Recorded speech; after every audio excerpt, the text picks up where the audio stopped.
ba? Kasi ang purpose po, ang source ng ating priority. Yan po yung ating tema, di ba?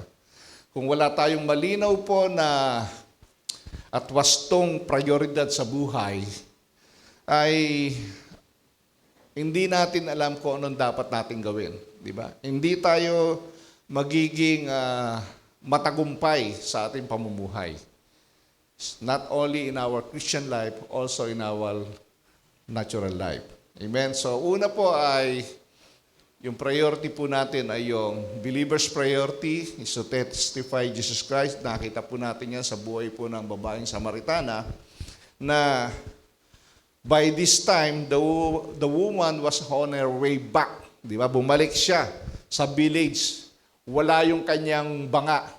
Yung mahalaga sa kanya ng araw na yon na kasi kailangan niya ng tubig. No, hindi niya na dala-dala yon. Kinalimutan niya na yung mas mahalaga sa buhay niya. Gusto niya, na-excite kasi siya doon sa kanyang narinig at naramdaman na kapagpapatawaran ng Jesus sa kanyang buhay. So, ang kanyang isip ngayon ay umayo. No, ibalita doon sa kanyang mga kababayan sa Sicar. Di ba? Kaya nagmamadali siya. No? Ipahayag yung pambihirang karanasan na naranasan niya that day. Di ba? Ganyan po dapat ang nararamdaman ng Kristiyano. No, kapag siya ay, yun yung sabi ko, the happiest day of your life, nang maranasan mo yung kapatawaran ng Diyos sa iyong buhay.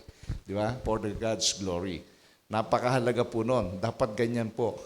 Ang karakter ng isang Kristiyano, yung na-experience niyang kabutihan ng Diyos ay ipagsabi niya. Hindi kung ano yung pinagsasabi natin sa social media na walang katuturan. Amen? Una, sabi nga, no,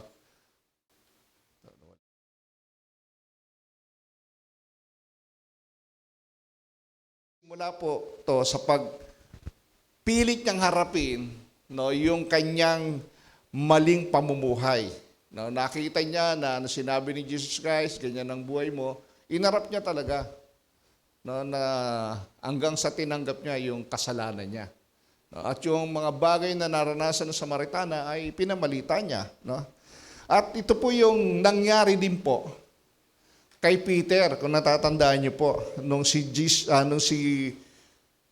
Peter po ay nangisda, wala siyang mahuli, di po ba? At dumating si Jesus, ang ginawa ni Jesus ay hinirap pa yung bangka niya.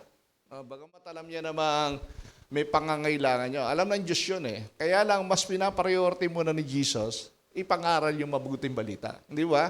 Kung makikita niyo yun. No, ang ginawa ni Jesus, nung madatnan niya itong mga fishermen, ay inaayos na lang yung lambat. No? Kasi nasira, malungkot, parang walang energy kasi walang nahuli. Ginawa ni Jesus, pwede mamayaran mo na yung bangka mo. Sige po, nirap. Umupo doon, nangaral. Matapos niyang mangaral, ano sabi ni Jesus kay Peter? Sige, umayo ka na. So, pinapakita po dito na yung priority po na ipahayag muna ang mabuting balita ng Diyos sa mga tao. Amen? Na napakalaga po. Bago yung pangangailangang pisikal. At yun yung nakita natin kay Jesus. Hindi ba? Ganon din po. Matapos po na ma-realize po ni Peter na siya pala yung Messiah sa yung Jesus Christ, katulad po ng Samaritana. No? Anong ginawa po? Ito po. Ayun. Nang makita yon, nang makita yun ni Simon Pedro, siya ay lumuhod sa harap ni Jesus at sinabi, layuan mo po ninyo ako, Panginoon, sapagkat ako isang makasalanan. No, anong karanasan? Nakita niya sa harap ni Jesus Christ na marumi ako. Di ba tayo po, nung ma-encounter natin ng totoong Diyos, di ba, na-realize natin na ganun pala ako kasama. No? Nung marinig natin yung mensahe ng Panginoon. At siya yung nagpakumbaba, lumuhod. No, nagpatira pa, no? Sabi niya, Panginoon, sapagkat ako isang makasalanan, lumayo ka sa akin. Nahiya siya. Tanggap niya sa kanyang sarili na siya'y makasalanan. Ito yung sign ng isang repentant heart na katulad po ng Samaritana. No, iniwan niya ang lahat ng bagay na tinanggap niya yung rebuke ni Jesus sa kanyang buhay. Dapat ganun po yung ating nararanasan. So yung ating karanasan sa buhay Kristiyano po, ay madalas magsisimula sa isang nakakayang kasuklam-suklam na tingin natin sa ating sarili. Ganyan pala ako. Ganyan pala ang buhay ko. Di ba? Marirealize lang po natin yon kapag ang Diyos po ay kumilos sa iyong buhay. Dahil ang tao po, ang alam niya, maganda yung ginagawa niya. Mabuti siya. Di ba? Malalaman lang po natin kapag pinakita sa iyo ng Diyos, ganyang kakasama. Na kailangan mo ko, kailangan mong pagsisihan ng iyong kasalanan. So karaniwan itong nangyayari po, na ang uling bagay na nakikita ng isang tao ay ang kanyang sarili. Di ba? Doon mo lang marirealize na ganyan pala ako karumi sa harap ng Diyos. Ganon din po yung babaeng Samaritana, ganon din po si Pedro. At madalas po na nangyayari ng unang bagay na ginagawa ni Kristo para sa isang tao ay pilitin siyang gawin kung ano ang ginugol niya sa kanyang buhay. No? Na tumangging gawin na tignan muna niya ang kanyang sarili bago siya sumunod kay Kristo. Tignan mo muna. Bago ka magyabang sa harap ng Diyos kung sino ka. Na kailangan makita natin na wala tayong magagawa pag wala si Jesus sa ating buhay. Amen po ba dyan? Sample po dyan si Peter at yung Samaritana. So yung sub-point po natin yan, testifying that Jesus Christ is omniscient, di ba? So yung Samaritan woman was staggered by Christ's ability to see into her inmost being. Nakita niya, nako, sabi niya. Grabe to, sabi niya. Alam niya ang buhay ko. Nagulantang siya eh.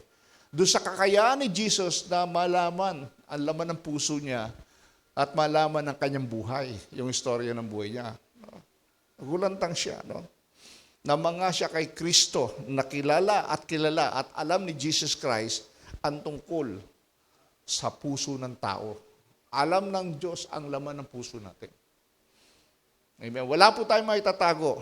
Alam niya, in particular, kung sino ka. Alam niya kung sino ka noon hanggang sa ngayon, hanggang sa darating na panahon, alam niya kung ano mangyayari sa atin. Amen? At hindi natin alam. Kaya sinisiguro natin, talagang malapit sa Diyos, hanggang kamatayan ko, Lord, gabayan mo ako na hindi ako lalayo sa iyo. Di ba? Kasi hindi natin alam ang buhay, hindi natin alam talaga sarili natin hanggang saan tayo mananatili sa Diyos. Amen po ba dyan? Pero si Lord alam niya. Kaya kailangan natin si Jesus sa buhay natin. Pangalawa, testifying boldly who Jesus Christ is, di ba? Yung first instinct po ng Samaritana was to share her discovery. Yun yung unang ano niya. Ako. Kaya umayo ka agad siya eh. Na gusto niya kagang ipayag yung natuklasan niya sa kanyang buhay. Na si Jesus, malamang siya yung Christ na sinasabi doon sa Pentateuch. Di ba? Kaya sabi niya, baka siya si Jesus nga, baka siya yung Christ nga. No? Ipinamalita niya, nagpatuto siya. No? Na-feel niya, yung discovery niya, yung desire ng kanyang puso, na ipamalita ito sa maraming tao, doon sa mga kababayan niya sa Sicar. No? Yun ang excitement niya.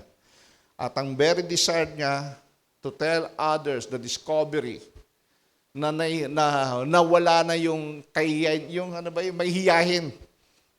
Dati mahihiyahin siya kasi nahihiya siya umarap sa tao dahil pangit ang buhay niya, masama reputasyon niya, di ba? Pero nawala yun dahil binigyan siya ni Lord ng power na magsalita po. At yun po ang ingin natin sa Diyos. Katulad ng espiritu ng babaeng Samaritanang tinanggap niya. Na hindi po tayo maging mahiya sa pagpapatutuo ng ating naranasan na kapatawaran mula kay Kristo. Amen po ba dyan? So, kapag ang isang tao po ay lagi niyang tinatago ang kanyang kasalanan, no, ay hindi siya magiging matagumpay sa kanyang buhay. Kailangan ipahin niya kay Jesus. Kaya may 1 John 1:9 eh. No, i-declare ng iyong labi, i-confess mo lahat ng hidden sins mo sa Panginoon. And God will change your life. Amen po ba dyan? Huwag po tayo magtago. Kasi hindi ka naman makakapagtago. Makakapagtago ka sa tao, pero sa Diyos, hindi ka makakapagtago. Kailangan para makumbinsi mo yung mga tao na ikaw ay nabago na. Dapat makita nila sa iyong buhay na nabago ka talaga. Sa iyong pag-iisip, sa iyong pananalita, at sa iyong pamumuhay. No, kaya sabi ng babae, look what I was, and look what I am. This is what Christ has done to me. Sabi niya, tingnan mo kung ano ako dati. At ano na ako ngayon. Di ba? Binago ako ni Kristo. Ito yung ginawa ni Kristo sa akin. Bago na ako. Kung ako'y dating palamura, wala nang murang lumalabas sa bibig ko ngayon. Diba? Kung ako'y dating tamad, hindi na ako tamad ngayon. Di ba? Kung ako'y dating lagi ko na lang iniisip ang aking sarili, hindi na gano'n ang iniisip ko. Kundi iniisip ko na ngayon yung kapakanan ng mga taong nasa paligid ko. Di ba? Yun ay paniniwalahan ng tao pag ikaw'y nagpatotoo. So, yung priority po yun. So, pangalawa, yung believer's priority is to accomplish the work.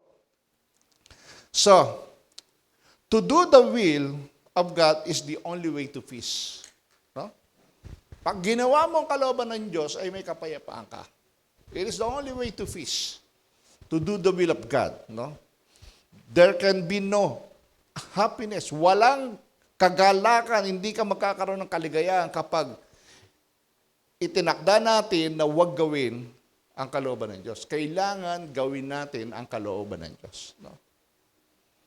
Kapag ikay lumalaban sa Panginoon at hindi mo alam ang karunungan na nagmumula sa Diyos, wala kang kapayapaan. No, it is the only way to have peace, to do the will of God. No?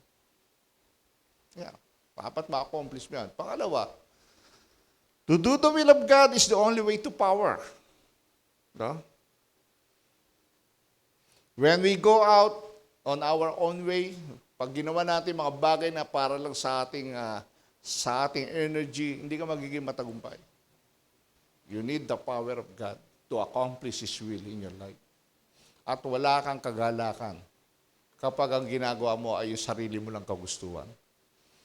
Ngunit kapag ang ginagawa mo ay ang kalooban ng Diyos, yung kagalakan po nag-uumapaw. Diba? Napipili mo yung power of love of God in your life. Amen po ba dyan? Kaya sasabihin mo, oh, happy day, happy day. What a glorious day when I experience the forgiveness of God in my life. Di ba? Talagang kakanta ka ng happy day. Every day is a happy day in your life. Kasi kasama mo ang Diyos sa iyong buhay. Amen po ba dyan? So when we go God's way, no? Okay. When we go God's way, we go on His power, and therefore victory is secure. Di ba? Pag ikaw ay lumakad sa pamamaraan ng Diyos, may power ka at magiging victorious ka sa iyong buhay. Tagumpay ka. Kasi kasama mo ang Diyos di ba? No? Yung sinasabing to do the will of God is the only way. And to do the will of God is the only way to happiness. Amen po ba dyan? Saan mo ba makukuha ang happiness at kapayapaan? Sa material ba? Walang kapayapaan sa material na bagay. Actually, nakaka-stress pa nga yan Alam niyo ba, mas malaking problema ng mayaman kaysa sa mahirap? Alam niyo po ba yan? Pag mayaman ka, ang dami mong kaibigan. At obligado kang i-please lahat yung mga kaibigan mo yan. Nakakapagod. Ako na-witness ko yan doon sa mga dati kong boss Imbis na uuwi na lang, magpapahinga na lang, pupuntahan pa yung friends na nag-invite. Di ba? From there, after 2 hours, mayroon pa rin siyang pupuntaan. Kaya pagod na pagod siya sa araw-araw ng buhay niya. Kasi ang daming ipiniplease. Pero pag si Lord lang piniplease mo, happy ka, may kapayapaan ka. Relax ka. Di ba? Hindi mo naman mapiplease ang tao. Lagi may mapipintas yan. Tama po ba? Lagi may mapipintas yan. Maniwala kayo. Pagtalikod mo, kung ano pa sinasabi niya. Amen? Pangatlong na pag-aralan natin, believer's priority, going to the fields for harvest. Diba? Diba ito yung makikita natin sa John 4:35. Do you not say there are yet 4 months, then come the harvest? Look, I tell you, lift up your eyes and see that the fields are white for harvest. White. White, di ba? So, yung white for harvest diyan, makikita natin, nung si Jesus Christ ay nakaupo na doon sa Jacob's Well at wala na yung babaeng Samaritana, pinamalita na ng Samaritana, di ba? Doon sa kababae sa Sicar. Tungkol sa natuklasan niya, naranasan niya, di ba? Na ginawa ni Jesus sa kanya. At na-curious itong mga to sa patutuo niya, pumunta. At sabi ni Jesus, ayan na di ba? Makikita natin, sabi nga, mula doon sa Sicar, 500 meters ng layo nun, almost 1 kilometers. Nakita na ni Jesus, paparating yung mga tao. Papunta ng bundukin pa raw yan Nakita niya, sabi niya, they were all wearing white robes. Mga tao kasi noon, kadalasan yung mahabang damit, puro puti. Puti yung mga suot, di ba? Nakikita naman natin sa pelikula, kadalasan white yung kanilang kamison ba tawag doon? Yung damit ng lalaki ito, mahaba rin, di ba? Parang babae din. Sabi niya, they were all wearing white robes. And the white robes stood out against the ground and the sky. Sabi niya, kita niya, papalapit. Kaya nga, are white for harvest. Ang sinasabi doon ni Jesus, eto na yung mga tao na nataniman ng babaeng Samaritana at kumilos ang Diyos sa kanilang buhay para hanapin siya. Kaya papalapit na, di ba? The white robe crowd was the harvest which he was eager to reap for God. Train nyo na yan. Consolidate nyo na yan.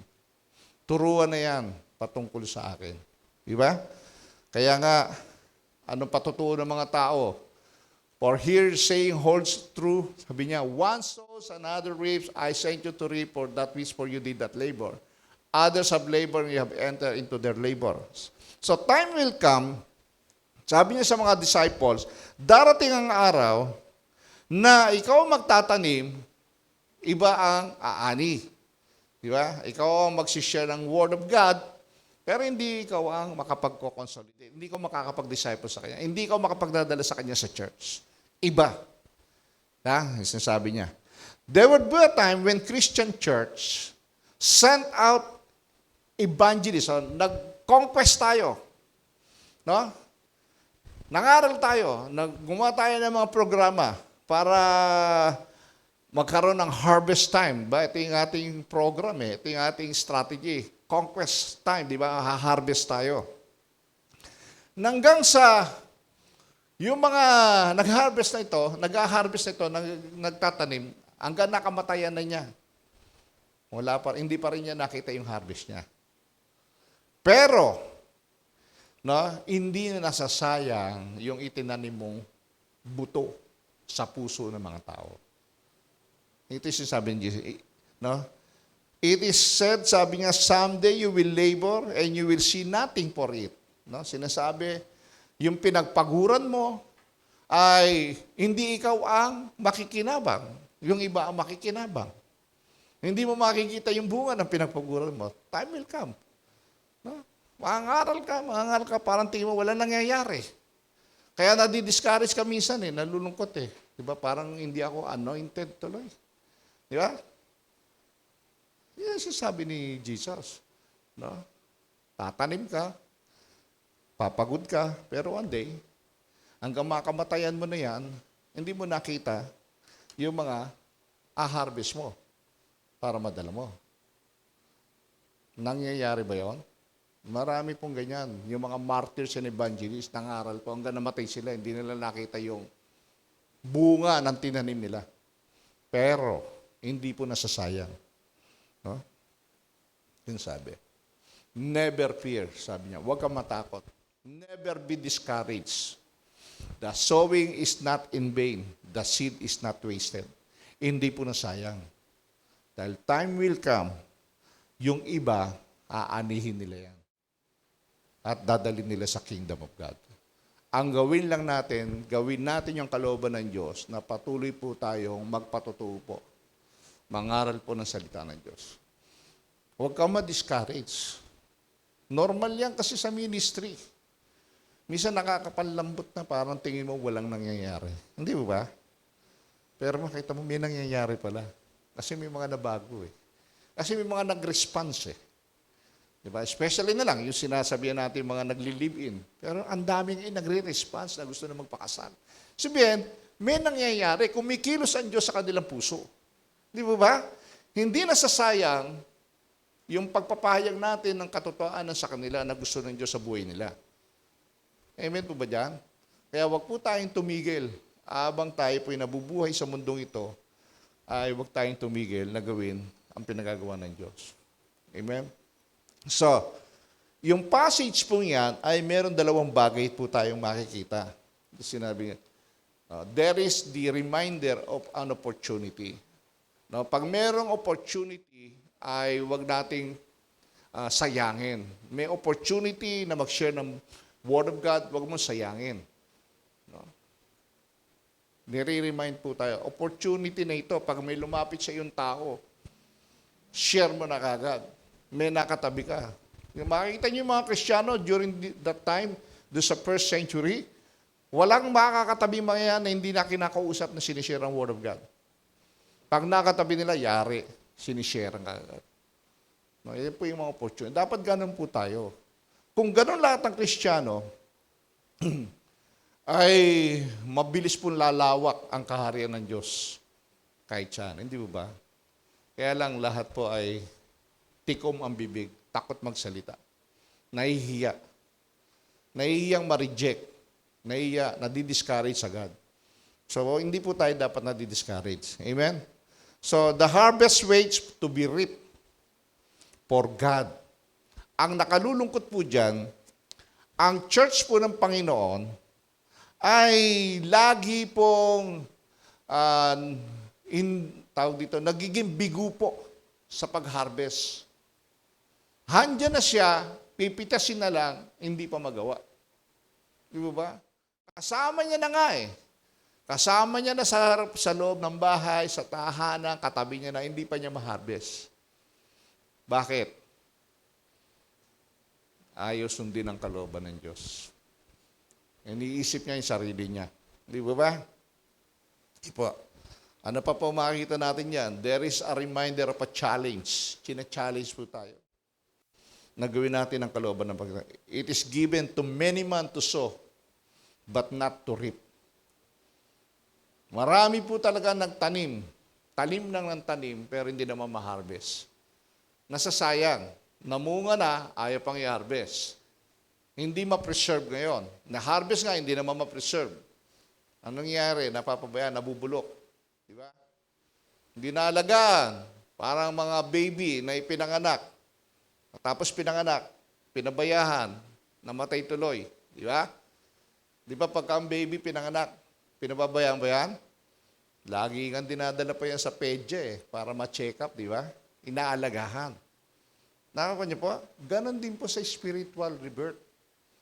Sa mga newborn Christian, dapat niya inahalagahan, tinututukan, ini-evaluate yung status ng kanyang spiritual life.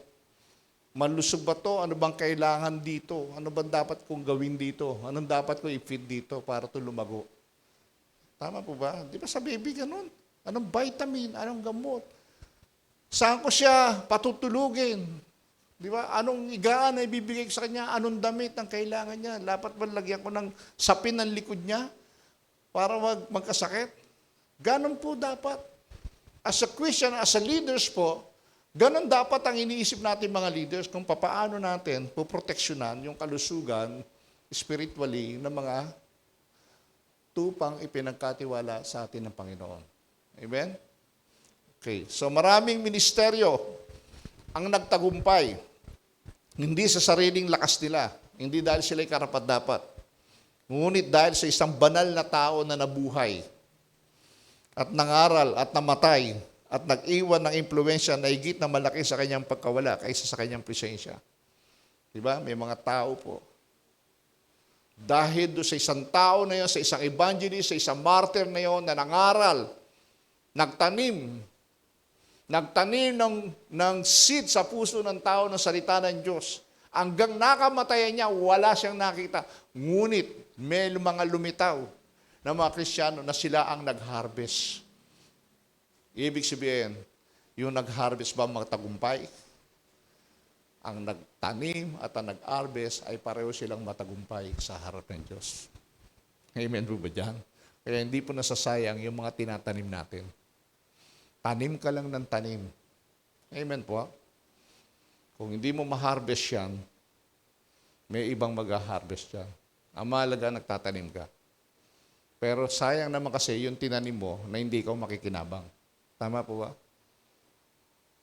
Kailangan makinabang ka rin. Amen? So yan po yung sinasabi po ni Jesus na mangyayari po yan. Panghuli po na napag-aralan natin, the preservation of the harvest. So the Samaritan discovered in Christ the Savior of the world. Nakita nila na si Jesus Christ pala ang tagapagligtas ng sanlibutan. Na siya lang ang pag-asa nila. Kaya nga po, tignan nyo. So when the Samaritans came to him, they asked him to stay with them and stay there 2 days. What is the result? Preserving the harvest. Ano nang naging resulta po niya nung pineserve ang harvest? Many more believe because of His word. Maraming naniwala, maraming nanampalataya, hindi lang dahil sa patutuo ng babae, hindi lang dahil sa patutuo ng nagtanim, kundi doon sa nag-harvest na ipinakita po yung dapat nilang malaman at ipamuhay.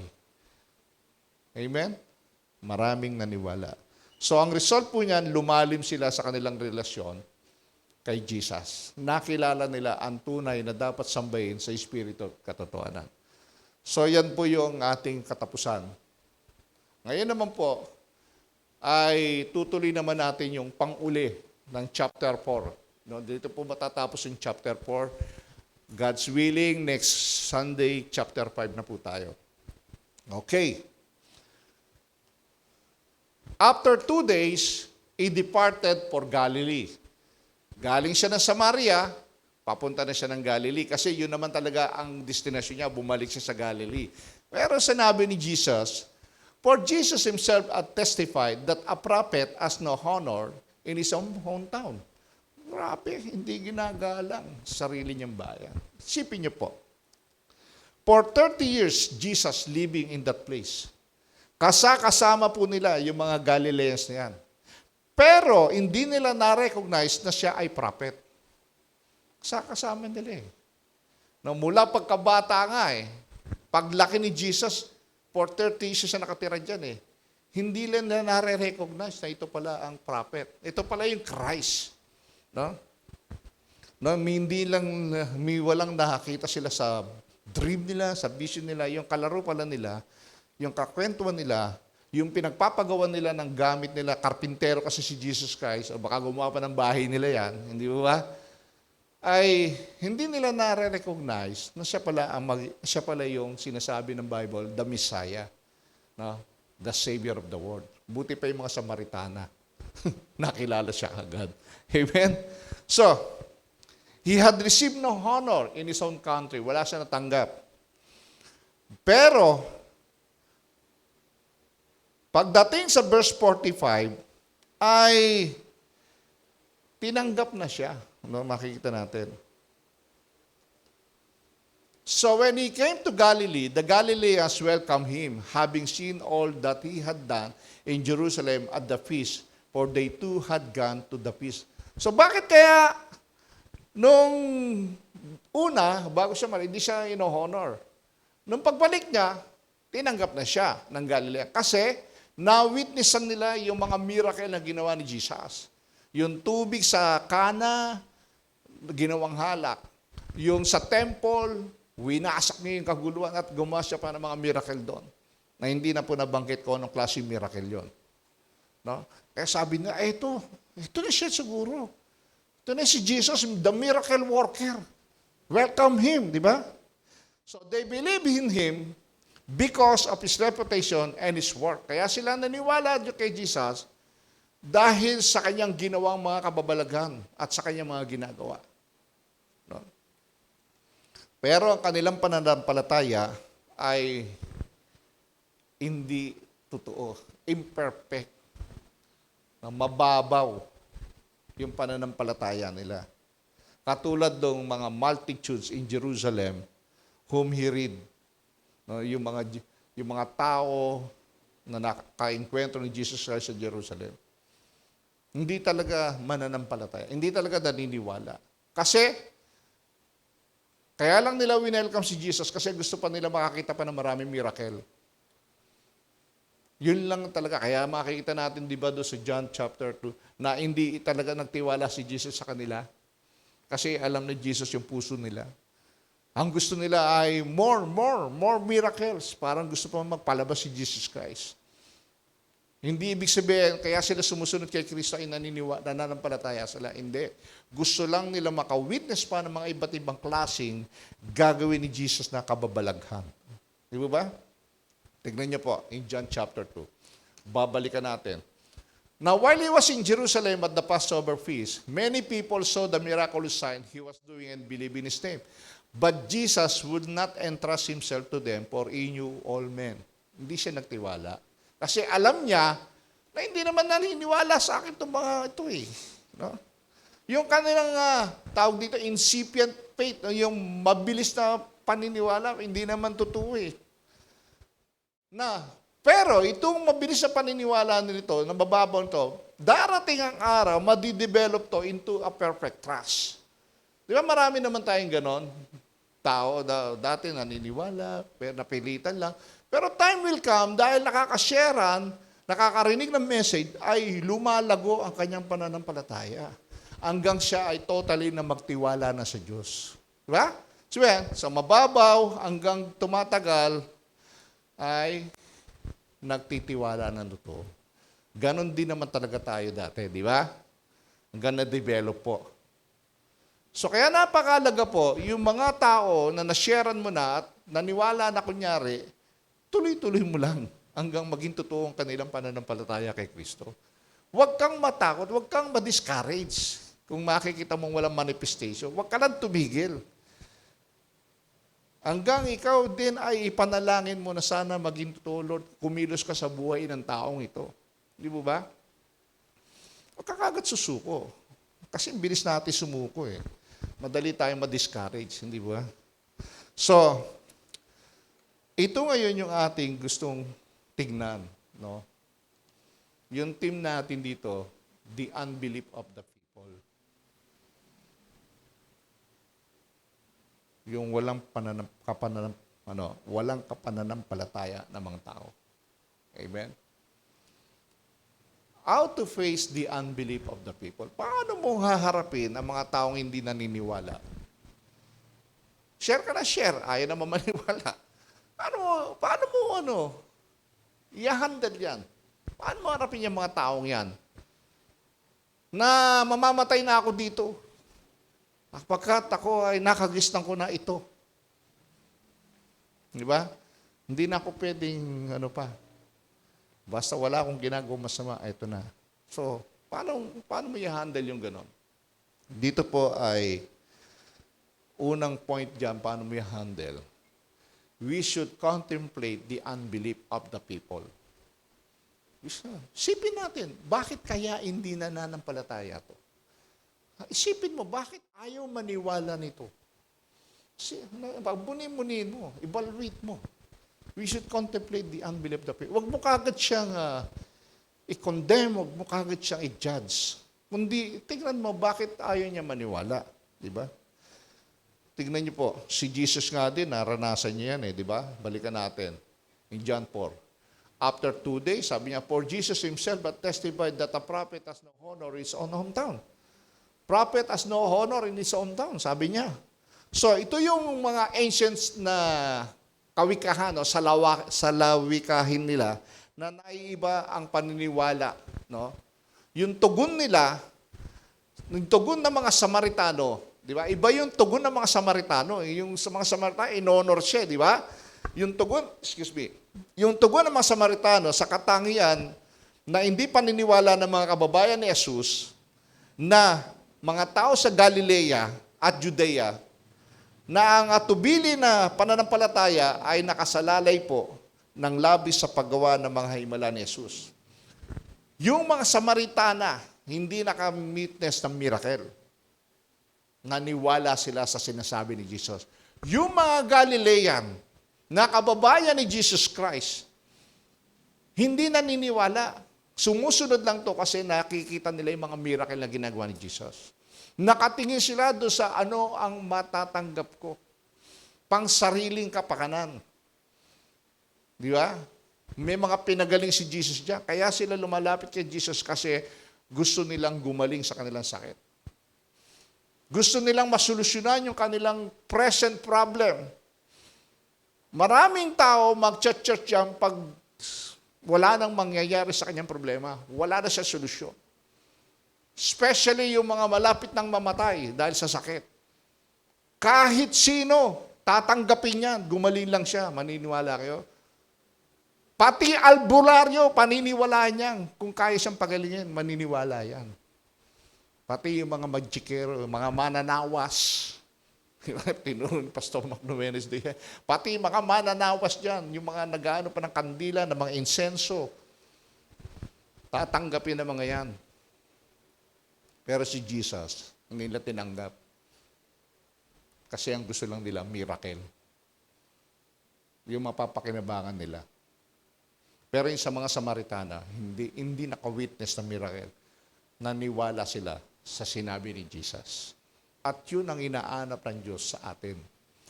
Paniwalaan natin yung kanyang mga salita. Sapagkat ang kanyang salita ang magbibigay po sa atin ng katiyakan, ng kapayapaan at kagalakan sa buhay. Amen po? Amen.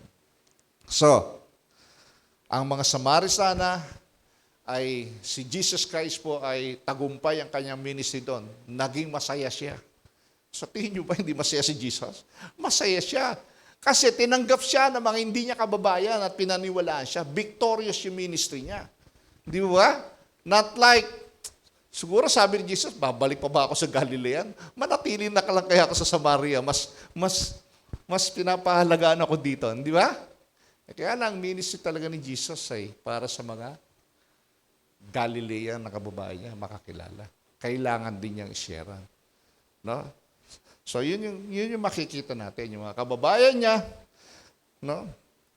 Ang puso ay hindi bukas para sa kanya. Sarado ang puso ng mga kababayan niya, mga Galilean. No? At ang mga ito ay nagpapakita pa ng pag-aatubili at matigas ang puso na maniwala sa kanya na siya ang prophet, siya ang Misaya. Ayaw siyang paniwalahan. Ang gusto lang nila, miracle. Ganon din ang maraming tao po ngayon, pumupunta sa church kasi gusto niya, ano bang makukuha ko sa church? Makukomfort ba ako? Luluwag ba yung aking pakiramdam? May problema ako ngayon, matutugunan kaya ng church yung problema ko. Di ba? Maraming ganyan ngayon, hindi ba? Natatanda ko pa noon yung kasagsagan po ng mga networking ba? Ang daming umaating sa church. Mga networkers, doon nandun po kami. Ayun pala, tatargeting ka lang bumili ng mga produkto. Bago pa rin akong Kristiyano noon eh. Nadali din ako doon, yung golden, ano ba yun, no? Mrs. yung gold medal ba yun? Pag bumili ka nito, gold yan. Daming ganun po. Na maraming pa pagsamantala. Kaya pumupunta ng church kasi yung mga networkers po tinatarget niya ng mga leaders ng church at pastors kasi maraming naniniwala sa kanila. Kaya pag si pastor nag-member, ilalagay sa kaliwat kanan yung member. Dahil sasabihin, mga member maniniwala kay pastor, mag-member tayo dito. Kikita tayo ng pera, di ba? Yan ang mga gusto ng mga tao. Pero hindi yan ang purpose kasi. Hindi po ang material things ang binibigyang alaga ng Diyos, kundi ang ating spiritual life. Kapag maayos ang spiritual life mo, yung material things mo, it will follow. A reward na lang yan. Habang ikaw'y nabubuhay sa mundong ito. Amen? Tingnan niyo po sabi ni Jesus din, no? Doon sa Matthew, sa dalawang gospel, tingnan natin ano yung reaction po niya sa Matthew, no? At siya hindi nila pinaniniwalahan. Kaya't sinabi ni Jesus sa kanila, ang isang propeta ay iginagalang kahit saan. Sabi niya, yung propeta, iginagalang kahit saan. Tapos sabi niya, sa Samaria nga, ginalang ako. Maliban sa kanyang sariling bayan at sariling sambahayan. Hindi siya ginalang. No? Siguro ito yung panibugo ni Jesus Christ sa kanyang puso di ba? Niisip niya, ano ba pang gagawin ko dito? Kaya contemplating niya na ang problema ng mga tao. Bagamat alam niya, hindi ba? Pinapakita niya lang dito, para pag nabasa natin to, alam natin, anong gagawin natin? No? Minsan, sa sarili natin tahanan, ayaw tayo paniwalahan. Kasama mo na sambahayan, ayaw ka pa rin paniwalahan. Kasi nga baka hindi nakikita sa buhay natin. Tinuturo natin, hindi ba? So kaya mahalaga po yung pagsunod mo sa kalooban ng Diyos na nawi-witness po ng mga tao nakapaligid sa iyo para maniwala. Pero si Jesus, grabe na nga yung kanyang di ba? Ayaw pang paniwalaan, tayo pa. So anong dapat gawin? Pray lang. Persistent. Tiyaga lang tayo. Hanggang kumilos ang Diyos sa buhay nila. Amen po ba? So yan po yung sinasalawikan. Ayun sinasabi yung familiarity breeds contempt. Di ba? Kasi familiar na kayo Lagi kayo magkakilala kayo sa bahay. Mula bata hanggang paglaki nyo, magkakilala kayo Di ba? Alam mo na yung ugali niyan Peke ito. Nagkukunwari lang to, di ba? Pero hindi mo alam, totoo na siya. Kasi nga yung familiarity, ganun nangyari kay Jesus, yung sinasabi niya. Yung salawikahin, di ba? Yung propeta ay hindi ginalang sa sarili niyang bayan. So, nakakalungkot, ang resulta niyan ay malungkot. No? Nung hindi ginalang si Jesus Christ sa sarili niyang bayan, malungkot po yung resulta ng kanilang hindi pagtanggap kay Jesus. Tingnan niyo po. Verse 58, sabi niya, at dahil ayaw nilang maniwala kay Jesus, hindi siya roon gumawa ng maraming himala. Hindi siya nagmala. Ayaw niyo akong paniwalahan? Okay. Walang himala. Ang pelikula yan, di ba? Walang himala. Ayaw niyo akong paniwalahan So, yun nakakalungkot doon. Kasi, para maranasan mo ang kapangyarihan ng Diyos sa iyong buhay, maniwala ka. Maniwala ka. Sila hindi naniniwala Kaya wala silang na-experience na miracle na ginawa si Jesus Christ. Ito yung sabi po niya sa Marcos.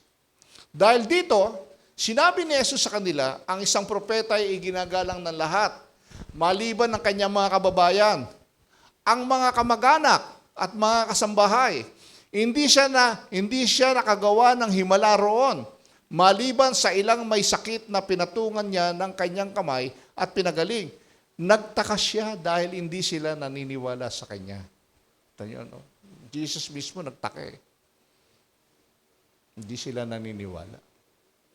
Ganon din po tayo. Sipin natin, mabuti. Ba't kaya maniwala nito?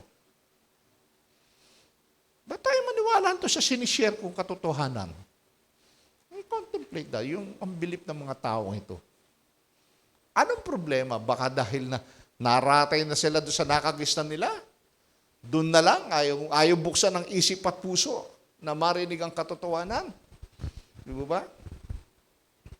Bakit kaya?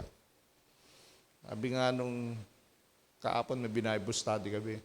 Kasi yung mga nakagisnan sabi ko mali yung nakagisnan na sinusunod natin. Sabi ko, kung nakagisnan mo ba ang tatay mo ay magnanakaw?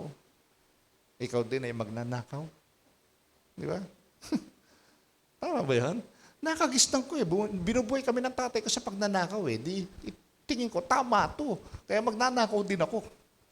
Di ba? Gagawin mo ba yon? So mali nga yung nakagisnan Bakit mo gagayahin? Tinuturo na sa iyo yung tama Ayaw mo pa rin paniwalahan. Di ba? Maraming tao kasi ay nabubuhay sa kanilang nakagisnan. No? Kaya nga maraming tao pumapasok sa simbahan, hindi niya ba alam kung bakit siya nagsisimba? Tama po ba? Ba't ko nasasabi yun? Ganun kasi ako Kasi nakagisnan ko. Tuwing Biyernes po, tatay ko, gigisingin kami madaling araw, 5:00. Tara na, punta na tayo, sisimba na tayo. Kami talagang gumigising. Kasi, pag Biyernes po, gigising kami tatay ko, masarap kasi yung breakfast namin. Kumakain kami doon sa Chinese restaurant, malapit doon sa simbahan. Doon ang focus ko. Ilan pa lang kami noon. 5 pala kami magkakapatid nun, puro kami lalaki, 5 sunod-sunod eh. Sige, gising na. Yung sasakyan namin nun, maliit pa, owner eh. Owner, kasya kami doon, maliliit pa kami. Talaga nagsisimba kami. At ang tatay ko noon, iba yung style ng nanay. Yung nanay ko matagal magsimba. Malakad pa ng panood yun eh. Yung tatay ko, tatayo lang doon sa, iba simba, meron doon sa usawan. Gaganon lang yun, tatayo yun. Guro, wala pang 5 minutes. Tapos na. Alis na kami. Hintayin na lang po namin nanay namin doon sa restaurant, kumakain kami. Hindi ko rin alam kung ano sinasabi ng tatay ko, kung ano simba. Wala pong misa-misa yan. Yun yung mga nakagisnan ng mga tao na gusto nila. Ayaw nilang magtagal sa loob ng church ng Panginoon. Kaya ayaw po nila kasi matagal daw ang service ng mga Christian, ng mga born again. May higit 1 oras. Samantala, doon sa simbahan nila, wala pang 1 oras, pwede nang umuwi. Hindi po ba? Naiinip. Alam niyo po ba, kapag ang presensya ng Diyos, naramdaman mo, ayaw mo nang umuwi. Hindi po ba? Gusto mo, nandidinig mo po. Nung ako po yung bagong born again, talagang lagi ako nasa church pag Sunday. Excited ako. Aral kasi kami. Service kami morning eh. After lunch, kakain lang, babalik na ulit. Minsan, di na ako umuwi. Doon ako sa church kumakain. Sa tabi, may tabing kantinan doon. Hanggang aral po kami. All day yun, hanggang gabi po yun. Kasi excited ako eh. Gusto ko makapakinig po ng mga teaching patungkol kay Jesus. No? So, itong mga Galileans, no, winelcome siya. Tingnan niyo po. So, when he came to Galilee, the Galileans welcomed him. Having seen all that he had done in Jerusalem at the feast, for they had two gone to the feast. Now, witness nila lahat ng ginawa ni Jesus. Kaya, welcome. So, ang ganda ng reception nila. Kasi, kaya nila nireceive Jesus, curious sila na gusto pa nila makita uli ng mga magandang miracle pa patungkol na ginagawa ni Jesus. Mas naniniwala sila doon sa miracle na ginawa ni Jesus Christ kesa sa pagiging Messiah niya. Hindi niya pinaniniwalaan na Messiah si Jesus Christ. Ang pinaniniwalaan lang nila yung miracle niya na na-witness nila. Tignan natin, andyan na naman si Jesus galing sa Samaria ng Judea. Baka may gagawin na naman siya miracle. Welcome siya. Hindi siya winelcome ay sapagkat siya ay mang Messiah. So makikita natin, yung ganyang attitude, it represents the deepest state of unbelief. Kawalan ng pananampalataya yon. Doon sa object of faith was si Jesus. Nakatingin lang sila doon sa mapapakinabangan nila. Amen? Dapat hindi ganon. Sabi mo sa katabi mo, huwag kang ganon ha. Yeah. So, tingnan po natin yung difference po. Balikan natin yung difference po ng response ng Samaritans and the Galileans. No? The Samaritans believe in Jesus, not because of someone else's story, but because they themselves had heard him speak things whose like they had never heard. Na-witness nila, na first time lang na narinig yung mga ganong klaseng teaching galing kay Jesus. No? Yun, yung Samaritan. Pero yung the Galileans believe in him not because someone had told them about him. Not because they had seen him to do in Jerusalem things whose like they had never seen. The word he spoke and the deeds he did were arguments to which there was no answer. Sabi, yung mga salita na sinabi niya at mga niyang ginawa ay pagtatalo na walang kasagutan. Puro argument lang. Puro argument. Oh, hindi yan ang Messiah. Miracle lang yan. May magic lang yan. Di ba? Yun. Yun yung pinagkaiba nila. Walang nagsabi sa kanila, kundi na-witness lang nila yung na si Jesus ay miracle workers. Pero yung mga Samaritan, walang na-witness na miracle, pero naniwala sila sa sinasabi ni Jesus. Kanino nalugod si Jesus? Sa Samaritan o sa Galileans? Sa Samaritans. Di ba? Tinanggap kasi siya. So here, we have one of the great truths of Christian life. The only real argument for Christianity is a Christian experience. Na dapat kung ano yung naranasan natin mula sa Diyos, dapat ma-share po natin ito sa mga tao. At makita po sa buhay natin yung naranasan natin pagbabago. Yung naranasan natin kabutihan sa Diyos. Sipin, paano kang paniniwala niyan kung ang buhay mo ay napariwara ka din? Kung ang buhay mo ay napakalungkot, mukha kang talunan, hindi ka victorious Christian, paano ka paniniwala? Sasabihin ko, alam mo ba, tanggapin mo si Jesus, may kagalakan, kapayapahan ka. Pag naniwala ka, tapos ikaw naman lungkot mo. Parang lagi kang problemado. So, maniniwala ba sa iyo yun? Ha? Dapat, sa iyo mismo nakikita nila ang kapangyarihan ng Diyos sa buhay mo. Na meron kang true joy in your life. Masaya ka. Iba ang dating mo, iba ang aura mo. Hindi ka mukhang talunan, di ba? Hindi ka mukhang depressed sa buhay mo. So yung effective Christian evangelism ay nagmumula ito sa pagsasabi mo na patungkol kay Jesus. Nasasabi, I know what Christ has done for me. Alam ko ang ginawa ni Jesus Christ sa akin. Katulad ng Samaritana. Binago niya ang buhay ko. Naramdaman ko ang kapatawaran mula sa Kanya. Diba? I know, sabi niya. At patuloy mo sabihin yung patutuo mo yun. Diba? Then sabihin mo, bakit hindi mo subukan natanggapin si Jesus sa buhay mo? Manampalataya ka. Subukan mo at mararanasan mo, babaguhin ka ng Diyos. Tignan mo kung anong gagawin mo. Diba? Yun ang sinabi ni Jesus ni Samaritan sa mga taga-Samaritano. Diba? Kaya nga napuntaan sila, na-curious, di ba? Kaya nga napakalaga po, mga kapatid, yung mga sinishare natin, matapos mo na share, at sabi mo, willing ka bang matuto pa ng ibang katotohanan patungkol kay Kristo? Sama ka sa akin sa church. O sama ka sa live group namin. Ha? Kaya mamaya po, may training tayo, no? How to facilitate live group. 1:30. Oh, paano mong gagawin? Mahalaga po yung testimony natin, yung pagpapatutuo natin ng buhay, mga kapatid. Yung life testimony natin. Di ba? Ang mga tao po, para ma-win mo sila, no, na dalhin po kay Jesus Christ, kailangan po makita nila yung na-experience mong pagbabago sa buhay mo. Kailangan ma-witness po nila para maniwala sila sa iyo. Amen? Okay? Yan po.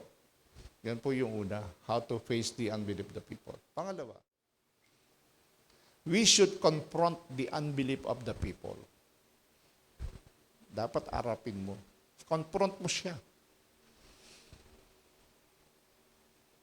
No? Bakit tayo mo maniwala? Diba? Tignan niyo po sa John 4:46. So, he came again to Cana in Galilee, where he made the water wine. At a Capernaum, there was an official whose son was ill. When this man heard that Jesus had come from Judea to Galilee, he went to him and asked him to come down and heal his son. For he was at the point of death. Mamamatay na, no? Yung anak ng opisyal, no? Isa po ang mataas na opisyal to sa court of Herod. So Jesus said to him, unless you see signs and wonders, you will not believe. The official said to him, Sir, calm down before my child dies. Desperate to. Kasi mamamatay na yung anak niya Wala nang solusyon. Nabalitaan niya solusyon si Jesus. No? Nakarating sa kanya yung miracle na ginagawa ni Jesus Christ. So, yung official na ito, patuloy, paulit-ulit nang nagmamakawa kay Jesus to heal his son. Sir, please calm down before my child dies, sabi niya. His approach to Jesus is out of desperation. Kaya niya nilapitan na si Jesus. Wala naman pananampalataya ito No? Kaya lang, kailangan niya. No? Kailangan niyang mabuhay ang anak niya. At nabalitaan niya na si Jesus ay may kapangyarihan magpagaling ng mga may sakit. Na-witness po nila ito kung yung tubig nga, nagawang wine Di ba? Marami siyang miracle na ginawa doon. So out of desperation, this official man ay talagang nagmakaawa kay Jesus Christ. No? Kaya yun lang yung ganyang little appreciation na may kakayanan si Jesus na pagalingin yung anak niya. Kaya siya lumapit. Kasi nabalita niya na may power. Apparently, sabi nga dito sa verse 46, the official's motivation centered in Jesus' reputation as a miracle worker rather than a Messiah. Hindi niya naman kilala, ito yung sinasabi ng Bible, the Messiah, the Savior of the world. Ang alam niya, miracle worker si Jesus. Para bang sa panahon natin, faith healer. Di ba? Ito may faith healer doon. Na may nagpapagaling. No? Na may ginagamit lang ng mga tatanggalan ng ipi, walang dugo, mga gano'n ba? Di ba? May mga magic nung araw na gano'n. So, pumupunta pa kung saan lugar doon, nagmimiracle doon, pinupuntaan. Nadinig na to, gano'n di siya. Kasi desperate na siya. Kung sa cabinet member to, ni Duterte, mataas opisyal, di ba? Magandang katayuan sa lipunan. Di ba? Yan. Tingnan natin, may mga certain things about the conduct of this official are an example to all men. Katulad din po. No? Certain things. Tingnan natin.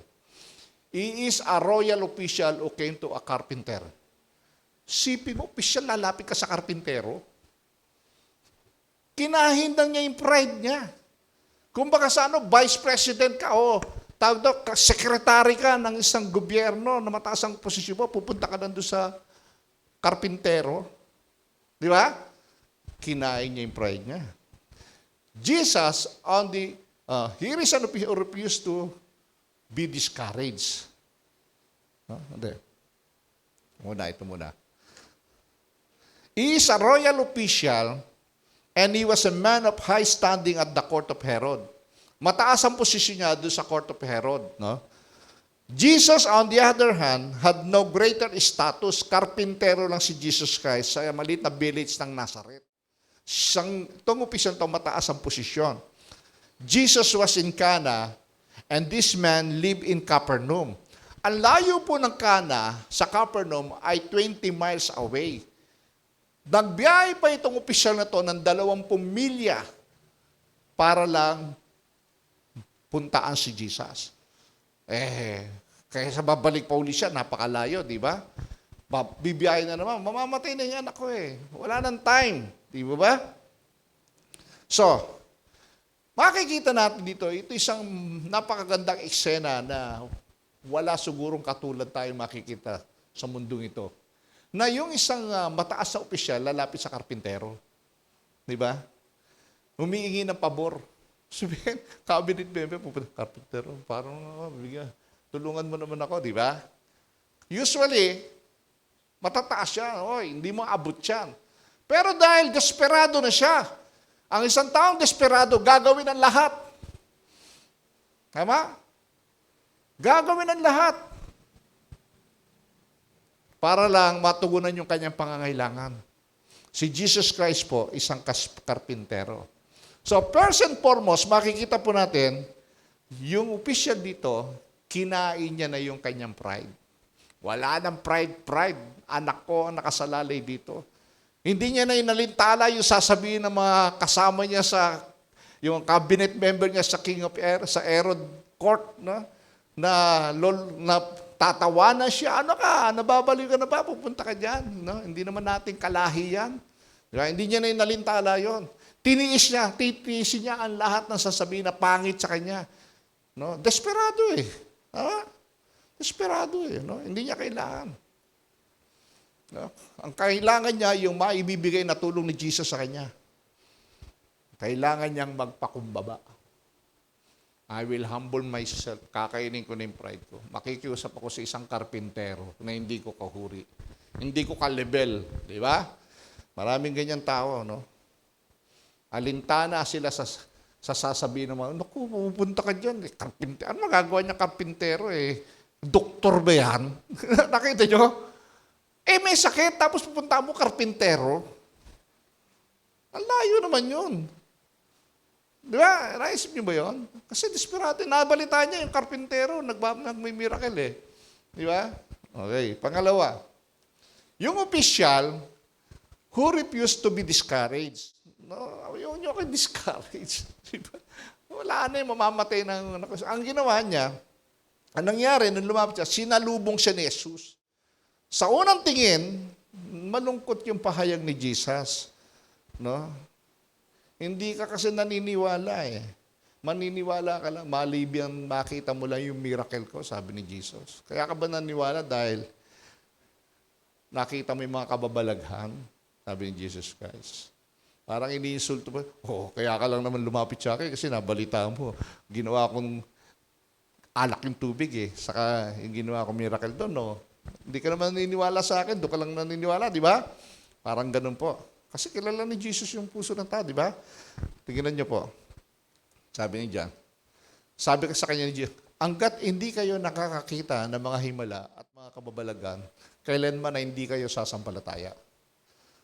Hindi naman kayo kasi sumasampalataya sa akin. Ang gusto niyo, may makita pa kayong isang wonders, sign and wonders para maniwala kayo. To see is to believe pa rin kayo hanggang ngayon eh. Di ba? Ganyan tao, di ba? O parang yung boxing ngayon, mauna na muna kayo. Tingnan ko kung ano mangyayari sa inyo. Di ba? May ini-interview sa radyo. Ikaw ba magpapaboxing? Di ba ang boxing dyan, pag mahina lang yung immune system, sabi niya, lakas naman ang immune system ko eh. Asymptomatic na ako, magaling na ako, ba't pa ako papaboxing? Di ba? Tingnan ko muna kung ano mangyari sa kanila, yung mga binaxing. To see is to believe, di ba? Si Jesus sabi niya, kaya lang kayo sa mga sampalataya kasi doon sa mga kababalagan at imala na nakita nyo sa akin. Pero si Jesus po, may mga ibang pamamaraan para i-handle niya yan.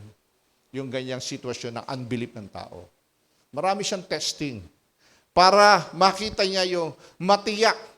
Actually, alam na ni Jesus, para matiyak ng tao kung talagang naniniwala siya kay Jesus na yung kasigasigan niya, na naniniwala talaga siya sa kapangyarihan ni Jesus. Natatandaan niyo po ba yung ginawa niya doon sa babaeng Syrophoenician? Yung babaeng ito na yung kanyang anak, isang Cananean siya, na sinasariban ng masamang espiritu, pinapahirapan, yung anak niyang babae. Sabi niya, Lord, tulungan mo yung anak ko. Sinasaliban. Kahit saan pumunta sila, Jesus, naglalakad kasama yung mga disciple niya, sigaw na sigaw, Lord! Sabi nga ng mga, Lord, patigilin na nga namin to, ha? Ang kulit, ang ingay, nakaka-distract. No? So, nangyari po, hinarap siya ni Jesus. No, ito po, kasi nagmamakaawa eh. Ito yung nangyari. Sumagot si Jesus, hindi pa dapat kunin ang pagkain. Hindi dapat kunin ang pagkain ng mga bata at ibigay sa mga aso. No, ito yung mga idiomatic expression ng mga udyo eh. Na? Kasi sabi ni Jesus, ang aking pagkain lang ay para sa mga udyo. Mga hybrid sila eh. Diba? Hindi sa mga parang aso lang, mga tingin nila sa mga non-Jews. Sabi ng babae, totoo nga, Panginoon. Ngunit ang mga aso man po ay kumakain ng mumong nalalaglag sa hapag ng kanilang Panginoon. Kung gulat si Jesus, tugon ng babae. At sinabi sa kanya, Jesus, napakalaki ng iyong pananampalataya. Mangyayari ang iniling mo at noon day gumaling ang kanyang anak.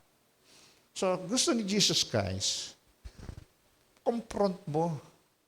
Pakita mo sa tao, kailangan manampalataya ka sa lahat ng sinasabi ko. Hindi doon sa nakikita mo lang miracle. Marami ngayon, gusto nila may makita miracle. Pero, ang gusto ni Jesus, ang focus dapat ng mga tao, maniwala sila sa sinasabi ng Bible. Doon sa sinasabi niya, hindi doon sa nakikita niya miracle. May miracle pa ba si Jesus na ginagawa ngayon? Meron. Meron pa rin. Dami mga malala, gumagaling pa rin, di ba? Pero majority, ang gusto ng Diyos, maniwala kayo sa sinasabi ko. Yan yung faith. Pananampalataya kasi ang gusto ni Jesus eh. You want to please God? Sabi ng Hebrew, have faith. Gusto mong matuwa ang Diyos? Manampalataya ka. Sabi niya, no? Sabi niya, gumaling na ang anak mo. So dahil kino-confront natin. Pakita natin, maniwala ka. Huwag ka lang maniwala doon sa mga mararanasan, matatanggap mong kabutihan sa mula sa Diyos, kundi paniwala mo yung sasabihin ni Lord. Amen? Pangatlo, pangulito, we should conquer the unbelief. Dapat makonquer natin ang unbelief ng tao. No? Magapi natin. Dapat natin masupil. No? Mapagtagumpayan ang kawalan ng pananampalataya ng tao. Amen? In John chapter 4, ito nangyari. Jesus said to him, Go! Go! Your son will live. What? Hindi ba matutuwa yung opisyal? The man believed the word that Jesus spoke to him and went on his way. Ha? Sabi niya, sa salita lang ni Jesus, Go! Your son will live. Grabe. Asan yung anak niya 20 miles away, nasa Capernaum, nandito sila sa Cana. No, wala nang time na bibiyahe pa sila, matagal na oras yun para ipapag-pray pa. Sabi lang ni Jesus, uwi ka na. Magaling na anak mo. Grabe. Ano sa tingin nyo naramdaman ng lalaki? Nagalak. Di ba? Kapag pinaniwalahan mo ang salita ng Diyos na mula sa puso, mako-comfort ka. Katulad nung tuwa siya, di ba? Mayo siya, di ba? Umuwi siya. Amen? So, ang gusto ni Jesus dito, maraming nakikinig dyan ay na yung mga Galileans unbelief nila ay maniwala sila. So, pinakita ngayon ni Jesus yung ine-expect na mga Galilean na miracle para maniwala. Witness, sabi ni Jesus, nadinig nila, sige, magaling na yung anak mo. Umuwi ka na. Sabi ng mga Galilean, ito kaya yun? Di ba? Gis pa rin mga yun Hindi nga naniniwala sa kanya So, mayo. So, makita natin dito, ano yung character, ano yung naramdaman ng opisyal. Here was an official who had faith.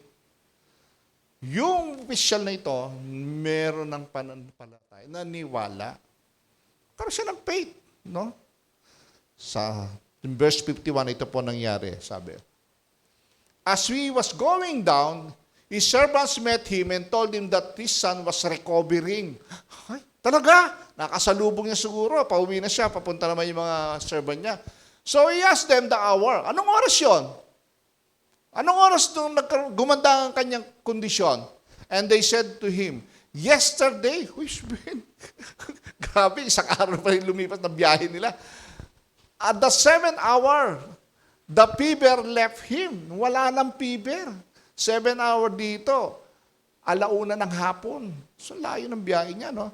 The father knew that was the hour when Jesus had said to him, your son will live. Alam niya, yun yung oras na sinabi sa akin ni Jesus na ang aking anak ay mabubuhay. Ay, naniwala siya. Diba? Nagkaroon siya ng faith talaga. Tingnan niya.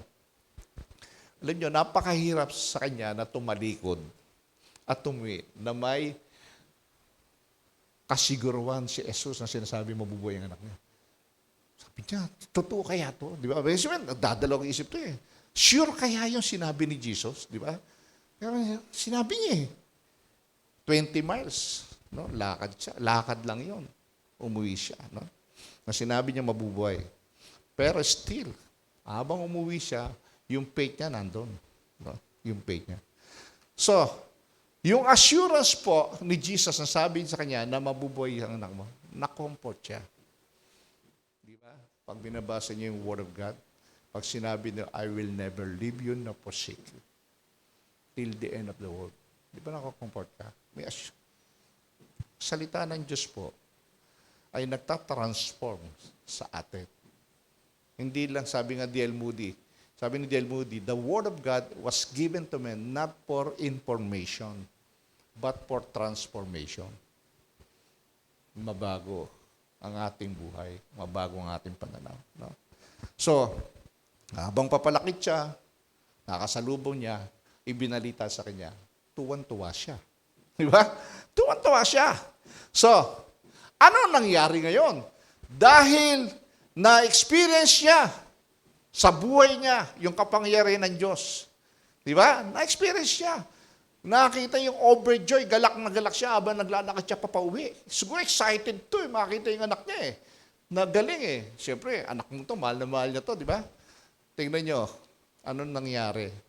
He was an official who surrendered. Submit siya, surrender na ako kay Lord. Kay Jesus na ako ngayon. Yung sasabi nga no? I will follow Jesus. I will carry the cross, deny myself to follow Jesus. Total surrender ang iniingi ni Jesus sa mga Kristiyano. Di ba? Sabi nga, Jesus was demanded total commitment from Christians, even up to the point of physical death and making it called a full surrender. Full surrender ang kailangan ni Jesus. At ito ang ginawa ng opisyal. What happened? And he himself believed and whole his household, pati ang kanyang sambahayan, lahat ng kasama niya sa sambahayan, nanampalataya kay Kristo. Kasi na-experience niya ang kapangyarihan, ang kabutihan ng Diyos sa kanyang buhay. At ito'y ipinamalita ng opisyal. Hindi niya kinaiya. Kahit yung kanyang reputasyon ay mataas na lumapit siya sa karpinter, hindi siya naiya. Pagtawanan niyo na ako. Pero totoo ang aking naranasan sa kabutihan ng Diyos sa pamamagitan ni Kristo. So sabi ng Bible, this was now the second sign that Jesus did when He had come from Judea to Galilee. Second sign. Una, yung miracle na ginawa niya. Umalis siya. Pangalawa, yung miracle doon sa anak ng opisyal.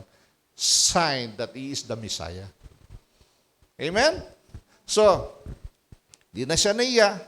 Naranasan ng opisyal ang kabutihan ng Diyos sa kanyang buhay. Dapat ganun po tayo. Huwag natin ikaya po yung mabuting naranasan natin sa Diyos. Ipagyabang po natin. Amen? Pagmalaki natin. For God's glory. Amen? So, official was man and faced and accepted the facts. Tinanggap niya ang katotohanan. No? Sabi nga rito, he had seen what Jesus could do. He had experienced it. Naranasan niya, and there was nothing left for him but surrender. Po yung naranasan po ng opisyal. At nakakatuwa po sapagkat ito ang nais ng Diyos sa kanyang mga anak. No? Siya ang nagsimula sa isang pakiramdam ng desperadong pangangailangan. Anong inumpisa nito? Paano siya nanampalataya? Dahil siya'y desperado na nangangailangan siya ng tulong mula sa karpintero na si Jesus. Kailangan ko nang magpakumbaba. Diba? Kainin ko na yung pride ko. Amen? Sapagkat kailangan ko kahit anong mangyari. Ngunit naranasan niya ang kamanghamanghang kapangyarihan ng Diyos. No? Naranasan niya yung sobrang pagmamahal ng Diyos sa kanyang buhay. Amen? So that must always be the story of the Christian life. Dapat ganyan po tayo. Yung story natin patungkol naranasan natin kay Jesus, sinishare po natin sa tao. Kung ano yung experience mo from God, the goodness of God in your life. Sabi ko nga, ang ganda nga nung happy day. The happiest day in my life when I experienced the forgiveness of God. Amen? That is my happiest day. Nang maranasan ko po yung kapatawaran ng Diyos. Kapag ikaw'y masaya, iiyak ka. Sabi ko nga lagi sinasabi ko, nung ako'y maborn again, wala akong linggo ng ilang buwan. Kada uwi ako, luwahan ako. Iyak ako ng iyak. Kasi napipil ko yung goodness ng Diyos, yung kapatawaran. Sa kabila ng aking kalokohan, sabi ko nga nun, na ang aking kasalanan nun, tago eh. No? Sabi ko nga, I am a professional sinner. Professional sinner ako, hindi makita. Tago. No? Tago. Amen? So, ano po yung conclusion natin? Tayo po natin tumayo. We should help the unbelief people to have faith in Jesus. Tulungan po natin yung mga taong walang pananampalataya na magkaroon ng pananampalataya kay Jesus. Amen? Sabi nga ni Paul sa Romans 10, paano sila mananampalataya kung hindi nila kilala si Jesus. So tayo po ang magiging instrumento po doon sa mga unbelief people na to para magkaroon ng pananampalataya kay Jesus. Amen? Tayo po'y manalangin. Purihin ka, aming Diyos Ama na makapangyarihan sa lahat. Salamat, Panginoon, sa araw na ito. Ang dalangin po namin. Gamitin niyo po kami instrumento, Panginoon, sa ikaliligtas po. Maraming tao na hindi pa po naniniwala sa iyong anak na si Jesus. Langisan mo ang aming labi. Gabayan niyo po ng banal na Espiritu ang bawat anak mong ito. Fill them with your Spirit, O God, for them to be empowered to share their experience, their good experience from you, Lord. Langisan mo ang labi nila na bawat taong makakausap nila, Panginoon, ay magkakaroon po ng pananampalataya sa iyong anak na si Jesus. Sapagkat sa silong ng langit, ang pangalang Jesucristo lamang ang ibinigay mo sa ikaliligtas po ng maraming tao. Salamat, Panginoon, sa iyong anak na si Jesus, na siyang nagbigay ng kanyang buhay para sa amin upang mapatawad ang aming kasalanan. Salamat sa banal na dugo ni Kristo na nag-ugas sa aming mga kasalanan. Salamat sa iyong mga anak na narito, Panginoon, na nagbigay ng oras upang makinig po na iyong salita at magpuri sa iyo sa Espiritu at katotohanan. Ang aming pundalangin, O God, sa aming pagsamantalang paghiwalay, sa kanilang pag-uwi, sa kanilang mga tahanan, ingatan niyo po sila.